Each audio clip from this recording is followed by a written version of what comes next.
Hello once again mga palangga, ani ano usab kita nining ato ang LV Amor Vlogs, no? Og sa kung padayon, salamat kaayo sa tanan gyud nga nagpakabana, pagpadala mga messages of encouragement. Salamat gyud kaayo kaninyo nga tanan. Og labaw sa tanan, to God be the glory.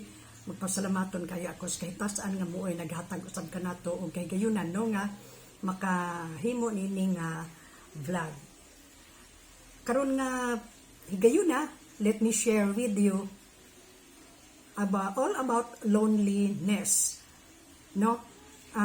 Before that, please allow me to define what loneliness is. Loneliness is sadness resulting from being abandoned or forsaken.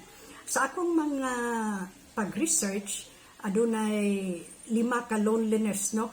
Then lain nga klase sa loneliness, and it begins with all the letter S. Loneliness of sin, loneliness of suffering, loneliness of service, loneliness of self-pity, and the loneliness of sorrow. So, mo ka no? Sin, self-pity, suffering, sorrow, service. So, niana, linlain ka na siyang panghitabo, no? Linlain ka na siyang klase gayud sa loneliness. Si Saint Paul, or si Paul, nakasinati usab ni anang loneliness gayud, no? One of the loneliest people ka na siya sa iyang panahon. During his time, nahitabo ka na kang Paul, no? May sinati usab siya ni anang loneliness sa dihang he was incarcerated in Rome, no? So gibati siya ni anang tulo: disconnection of isolation, disconnection of infidelity, and disconnection of interference.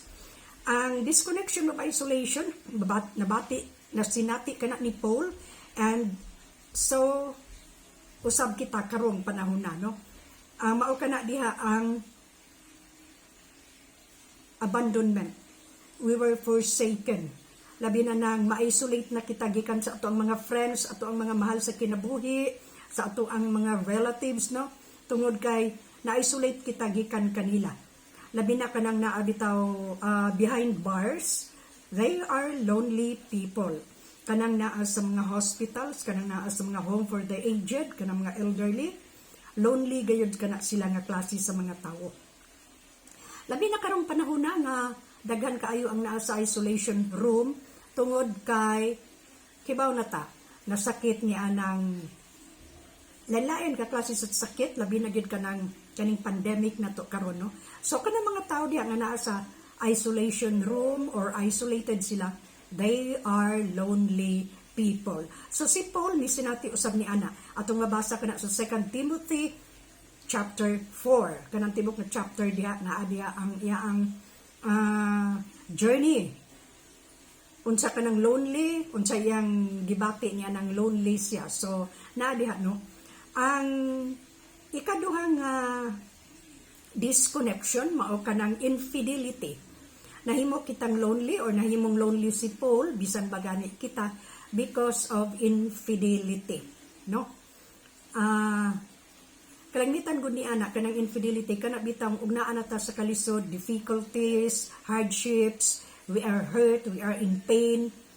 Kalangitan ana, we will be abandoned. Biyaan kita sa atong mga suod kaayo nga higala, atong pamilya, atong relatives. So mao kanay atong mabati diha, no? Lonely usab kita. Hasta si Paul mibati ni ana nga loneliness because of infidelity, no?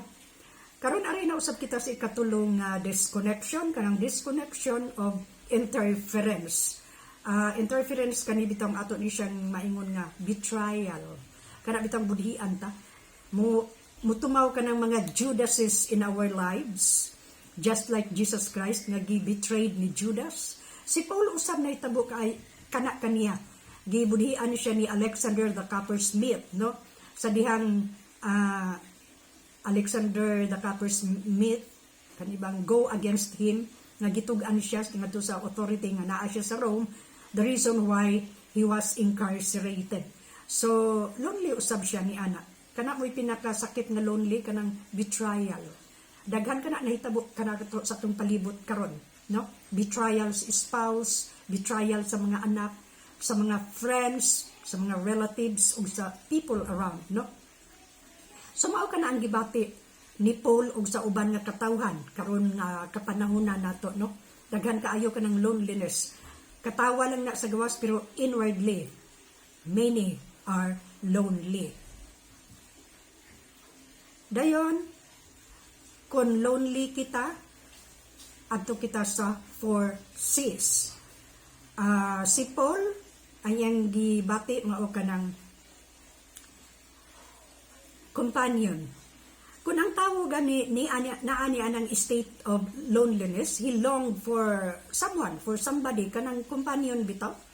While in prison, si Paul, tungod kay si Luke raman ang miunong kanya, miuban kanya, lonely pa gayon siya. That is why mi padala siya sulat ni Timothy, please come, no? Ingon ana. So kita pod nga nangitag companion, mingon pud ta nga ari apod ko ninyo bisita ipod ko kay mingaw baya, no? So labi na tong naa sa in isolation na, no? So kun ang atong buhaton ka ni ana mubati man kita, kung naalang kita sa itong mga panimalay, daghan kaayo diha nga mubuhi og cats and dogs kay matud pa nila malingaw sila ug mawala ang ilang loneliness kung kauban nila ang mga iro o iring, no? So uban pang pets na uban magbuhi og langgam or mag-gardening sila or bisag unsa na lang aron ma-cover ang ila ang loneliness. Lain pa nga gibati ni Paul kanang compassion. Kanang mga lonely people, naginahanglan din sila compassion, no? So, kita, kung doon na tayo concern sa uban nga mga tao, kung doon na tayo may bawaan nga siya na lang usa nag-inusara, lonely, mo take time ta og bisita, atong dadaan og mga cookies, or atong dadaan og mga fruits, atong dadaan og mga panbaka, or bisag unsa na lang nga wala sa iya ang loneliness, no? Kinahanglan na sila og compassion, kana bang care, kanang share, o importante kayo na sa tao nga nag-lonely, no? Nag-inusara. Ang lain pa ni ana, mao kanang compassion, courage, no? Mao gani nga si Paul, miingon kang Timothy, kung mo ari ikaw kanako, please bring my parchment, mga books, kay aron do na siya mabasa-basa to kaning gather strength kanang magbasa-basa, labi na ang Bible, ang iyang gipadala ang Bible kay dili pa Bible ang Old Testament sa scroll, kay Old Testament pa man ang iya, kay wala pa man ang New Testament ni ato kamulo pang sulat. So mao kana iyang gipadala tungod kay gusto siya nga mahimong magmaisugon nga moatubang sa loneliness. Kung doon na gud tayo mubasa gud sa Bible, ang Bible is lahi gid po na siya nga klase sa basahon kanang murag lahi ang iyang impact ngadto sa katawhan, no? Lahi kina siya. So mo katay ang ingon nga please bring the parchment or the scroll kay aron doon ako'y mabasa-basa, I can gather strength from there, no? So ingon na po ang atong buhaton sa mga tawo nga lonely, atong dadaan og mga balasahon, mga unsa pay atong madala, no? aron do na sila kaisog sa pagpakig bugno ni anang loneliness. And then the number 4 letter C, labing dako, labing bugat, Christ Jesus. Atong ihatag ang tanan natong loneliness kang Jesus Christ, kay siya lang ang maka-fill in yan ang vacuum nga atong gibati kung anaa kita ni anang pagmamingawon kanang lonely, no? Si Jesus Christ alone.